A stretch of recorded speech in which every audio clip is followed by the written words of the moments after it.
مجھے لیٹرز آ رہے ہیں، ٹیلی فونز آ رہے ہیں، چیزیں آ رہی ہیں کہ ایس بی کے رزلٹ کیوں نہیں اناؤنس ہو رہے. تو لوگ مجھے مبارک دے رہے تھے کہ آپ کو بہت بڑی منسٹری ملی ہے. میں نے کہا جی بہت بڑی ذمہ داری ملی ہے، وہ سیریسلی کہاں ان فیوچر. تو جیسے وائس چانسلر صاحب نے کہا ہمیں لک فارورڈ پلیز، ہم چاہتے ہیں ہم آگے بڑھیں. آف کورس ہمیں ایسے مسئلے ملے ہیں پچھلے ادوار کے ہمارے سامنے کھڑے ہیں جنہیں ہمیں ایڈریس تو کرنا ہے، ذمہ داری ہمیں ہے، لیکن اس کے لیے ہمیں ویری سنسیئر اچھا ہونا ہوگا، اپنے آپ کو بھی احتساب کے کٹہرے میں کھڑا کرنا ہوگا. جیسے دل صاحب نے کہا پنجگور، نوشکی، مکران اور اس کے جو ہیں لوگ، جب ان کو فیسلٹیز نہیں ملیں گی، قلعہ عبداللہ کو نہیں ملیں گی، لوریلائی کو نہیں ملے گی، انٹیریئر کو، تو ہم کہاں جائیں گے؟ وہ کہاں جائیں گے؟ تو ان کے نمائندوں میں بہت بڑی ذمہ داری عائد ہوتی ہے کہ جب وہ وہاں سے الیکٹ ہو کے آتے ہیں تو انہوں نے اپنے ایریا کے لیے کیا کرنا ہے، اور ہم سب نے بیٹھ کے تھنک ٹینک کی صورت میں چیزوں کو ایڈریس کرنا ہے. 2 باتیں لاسٹ جو میں اس وقت کہنا چاہتی تھی لیکن نہیں کہہ سکی. چیٹنگ ہماری ایجوکیشن کے حساب سے جو مجھے سب سے بڑا ایک مسئلہ درپیش ہے وہ چیٹنگ ہے. یعنی میں نے خود منسٹر نہیں یہ کام کرتے، مطلب ایک وقت ہوتا ہے کہ ایک مسئلہ چھوٹے سے شروع ہو رہا ہے، پھر وہ سیکٹری تک جاتا ہے، پھر سیکٹری سے منسٹر تک جاتا ہے. لیکن ایز اے منسٹر میں نے مختلف ان کا دورہ کیا سینٹرز کا. میں نے 10-15 دن لگاتار میں نے ٹیمز بنا دی چیزیں کی. کین یو بلیو دس کہ مجھے کیا میسیج ہے؟ ایک آرٹیکل لکھا گیا اور اس میں انہوں نے کہا کہ ہم میڈم لائلہ حمید درانی صاحبہ سے ریکویسٹ کرتے ہیں منسٹر ایجوکیشن سے. وہ پنجابی میں ایک ورڈ انہوں نے لکھا کہ ہولا ہاتھ رکھیں کہ ہمارے جو پیرنٹس کی طرف سے کہ ہمارے پاس اتنے پیسے نہیں ہیں کہ ہم ڈیوٹی مافیا کو دے سکیں، ان کے ریٹ بڑھ گئے ہیں تو آپ ہاتھ حل کریں. اتنا زیادہ مائنڈ سیٹ چیٹنگ کے حوالے سے ہے کہ پیرنٹس ہم سے آگے نہیں. تو میرے خیال میں یہ رسپانسبلٹی پوری سوسائٹی کی ہے. ایک منسٹر اور ڈپارٹمنٹ ان چیزوں کو چینج نہیں کر سکتا.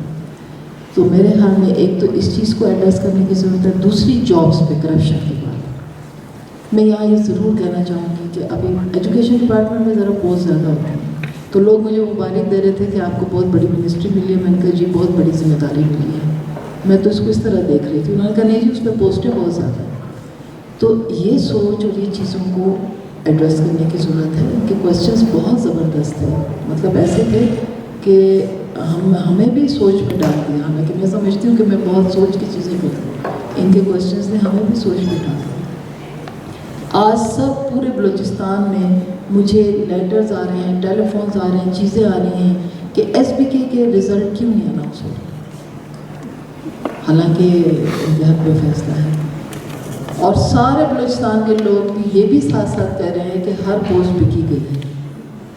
تو میں تو ابھی چارج لیا ہے، میں حیران تھی کہ یہ سسٹم چل کیا رہا ہے. تو کتنی شرم کی بات ہے کہ اگر ہر بندہ یہ کہہ رہا ہے کہ پوسٹ بکی گئی ہیں تو کس نے پیسے دیے ہیں؟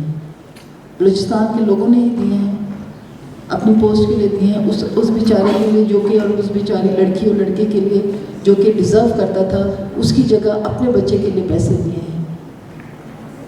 لینے والے پہ بھی افسوس ہے، دینے والے پہ اس سے زیادہ افسوس ہے. تو میں یہ میسیج دینا چاہتی ہوں کہ جو ڈیزرونگ ہیں ان کا حق تو ہم سب مل کے مار رہے ہیں. یہ ہم سے پہلے ہوا جو ہوا، 1.5 سال سے قصہ چل رہا ہے.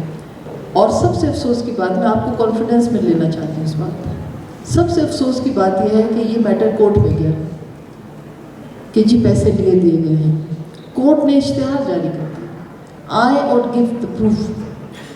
none of anyone of Balochistan جو گیا اور اس نے کہا ہو کہ میں نے یہ میرے ساتھ زیادتی ہوئی. میٹر سپریم کورٹ میں چلا گیا. انہوں نے پھر ٹائم دیا، آئے اور بتائیں کہ کس نے پیسے دیے ہوتے ہیں. کوئی بھی نہیں آیا.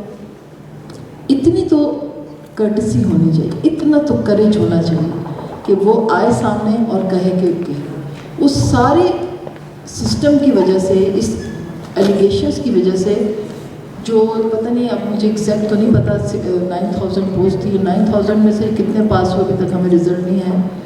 تو جتنے بھی 5-6 ہزار لوگ ہیں ان کا رزلٹ ہوگا.